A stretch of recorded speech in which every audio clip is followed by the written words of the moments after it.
बहरहाल आखिरी जो फेज़ है इस चुनाव का आ चुका है और अपने हक़ राय का इस्तेमाल लोग कर रहे हैं और वोटों की गिनती 8 अक्टूबर को होगी और रिजल्ट्स भी नताइज भी जो है 8 अक्टूबर को सामने आ जाएंगे। और इस चुनाव की जब हम बात करते हैं, इस फेज़ की जब हम ख़ास तौर से बात करते हैं तो यहाँ पर उधमपुर काफ़ी अहमियत का हामिल है। साथ ही साथ आपको बता दें कि जब हम बात करते हैं वाल्मीकि समाज की, पाकिस्तानी रेफ्यूजीज़ की और औरक समाज की, तो ये की फैक्टर्स माने जा रहे हैं इस आखिरी मरहले के, जहां पर ये डिसाइड करेगा कि इस मरहले में कौन सी पार्टी ज़्यादा जो है लोगों के दिलों तक पहुंच पाई है और वोट पाने में कामयाबी हासिल कर पाई है। बहरहाल जीत किसकी होती है तो 8 अक्टूबर को पता चल ही जाएगा, लेकिन सुबह 6 बजे से ही लोग अपने हक़ राय दही का, सुबह 7 बजे से मैं आपको बताना चाहूँगी, सुबह 7 बजे से लोग अपने अपने पोलिंग बूथ पर पहुँच रहे हैं और अपने हक़ राय दही का इस्तेमाल कर रहे हैं।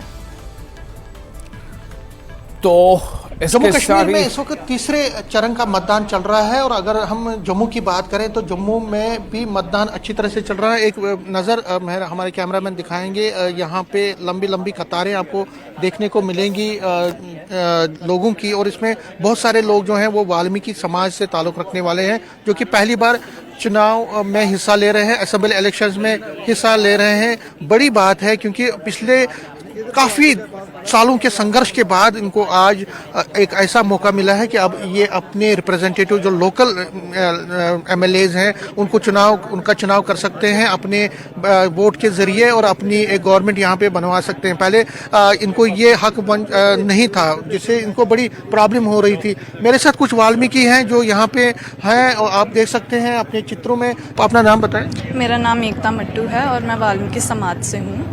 आप क्या कर रही हैं? जी, मैं एलएलबी कर रही हूँ। अच्छा, आप एलएलबी कर रही हैं।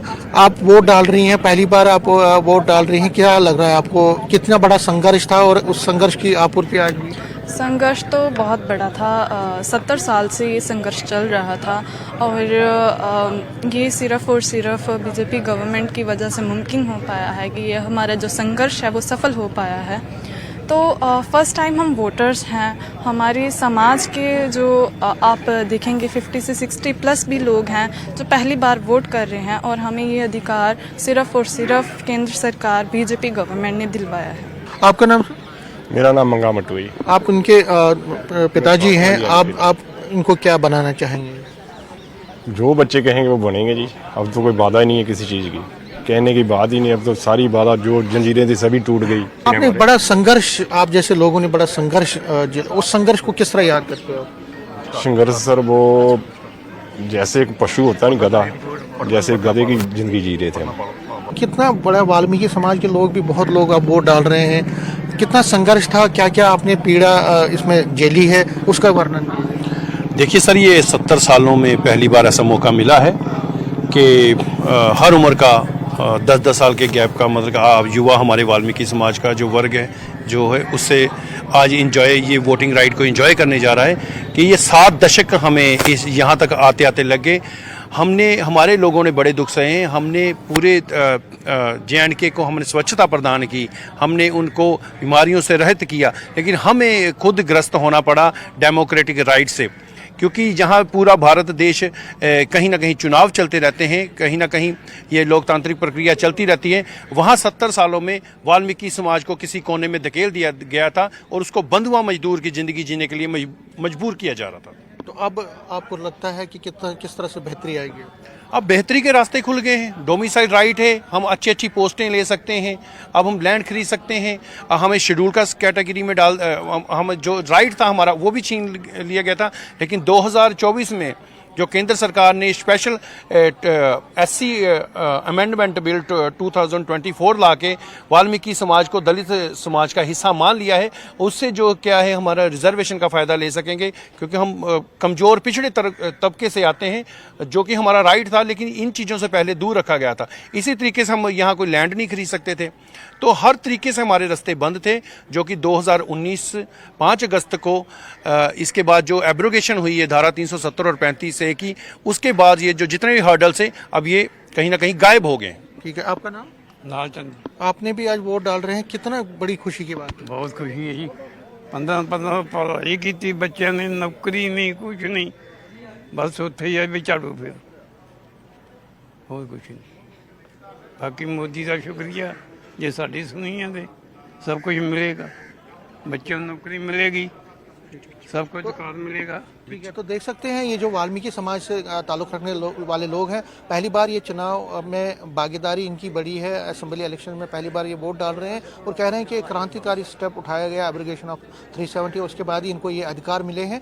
फिलहाल ये वोट डाल रहे हैं और भारी संख्या में वोट डाल रहे हैं जहाँ जहाँ वाल्मीकि समाज से ताल्लुक़ रखने वाले हैं। इसी तरह से पाक रिफ्यूजीज़ वो जो है वेस्ट पाक रिफ्यूजीज़ वो भी वोट डाल रहे हैं। ये अधिकार इनको पहली बार मिला है, इसलिए इनके चेहरों में खुशी है और दिल में सुकून है और आगे के भविष्य के लिए भी ये कहते हैं कि इनका भविष्य उज्जवल होगा और खासकर बच्चों के लिए नौकरियों के दरवाजे खुलेंगे, सियासी तौर पर इनके जो दरवाजे हैं वो खुलेंगे, आगे चल के इनका फ्यूचर सिक्योर ही है। अब कैमरामैन आशु के साथ समीर भट्ट, न्यूज़ 18 जम्मू।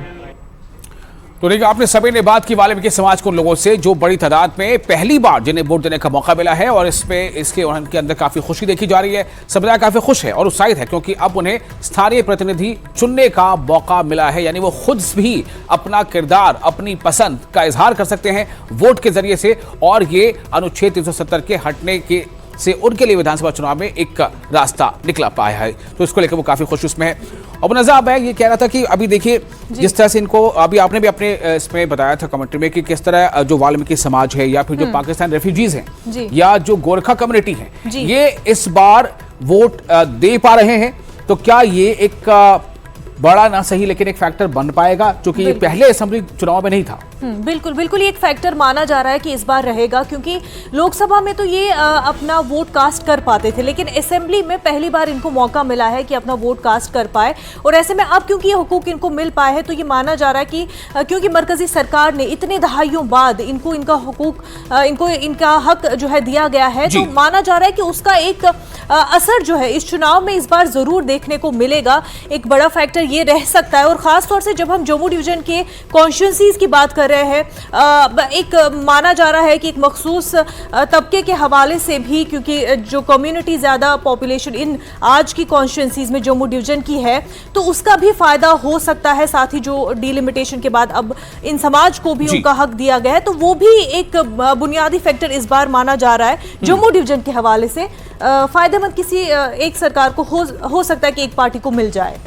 चलिए, ये बहुत अहम है। और इस वक्त आपको बता दें कि जो शुरुआती जो पैटर्न दिखाई दे रहा है, जिस तरह से शरह यानी जो परसेंटेज ऑफ वोट सामने आई है, उससे भी ये लग रहा है कि आज भी एक नया रिकॉर्ड बन सकता है, या कम से कम ये जरूर होगा कि बड़ी तादाद में लोग घरों से बाहर निकलेंगे। चूंकि 9 बजे तक का जो डेटा आया है, 7 बजे से 9 बजे तक शुरुआती 2 घंटों में जो पोलिंग की शरह है वो इन तमाम 40 विधानसभा क्षेत्रों में मजमूई तौर पर यानी ओवरऑल ये 11.46 है, यानी कि इसे हम मोटे तौर पर 12% मान सकते हैं। तो 12% वोटिंग दर्ज किया जाना शुरुआती 2 घंटों में, 7 बजे से लेकर 9 बजे तक शुरुआती 2 घंटों में।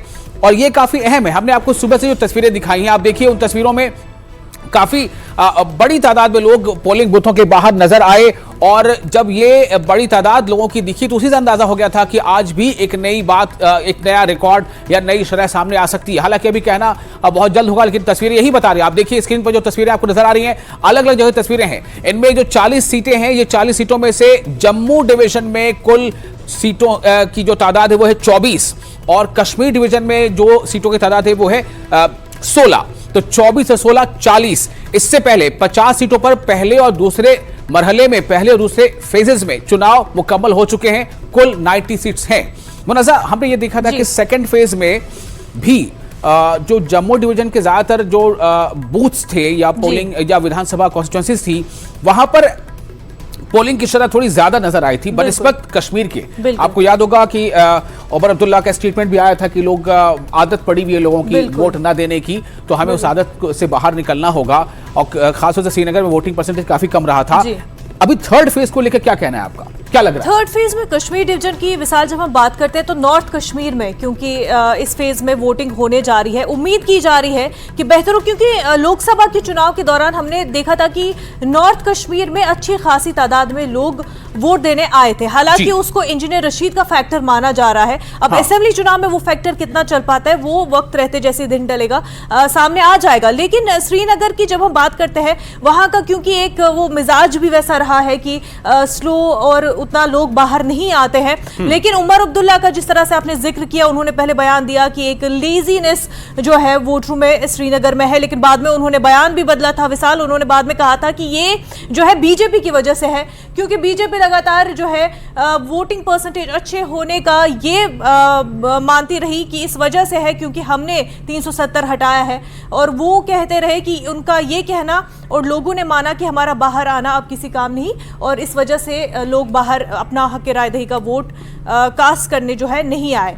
अब नॉर्थ कश्मीर में ये माना जा रहा है कि लोग जरूर बाहर आएंगे, क्योंकि वहां पर चुनाव का प्रचार भी जिस तरह से हुआ और बड़े बड़े लीडरान जो है वो अपने कैंडिडेट के हक में मुहिम करते नजर आए। तो ये देखने वाली बात होगी कि इन 16 जो असेंबली कॉन्स्टिट्यूंसी है कश्मीर डिवीजन की, नॉर्थ कश्मीर की, वहां पर लोग कितना वोट कास्ट करने बिल्कुल ये देखना काफी अहम होगा। शुरुआती 2 घंटों में जो पोलिंग की शरह है वो हौसला अफजा जरूर कही जा सकती है, और इसमें भी ये बात काबिल जिक्र है कि जो ये तीसरा और आखिरी फेज है, इसमें जो वोटिंग परसेंटेज है ओवरऑल अभी बता रहे हैं आपको, ये है 11.46 यानी 11.46%, इसे हम 12% तक मान सकते हैं।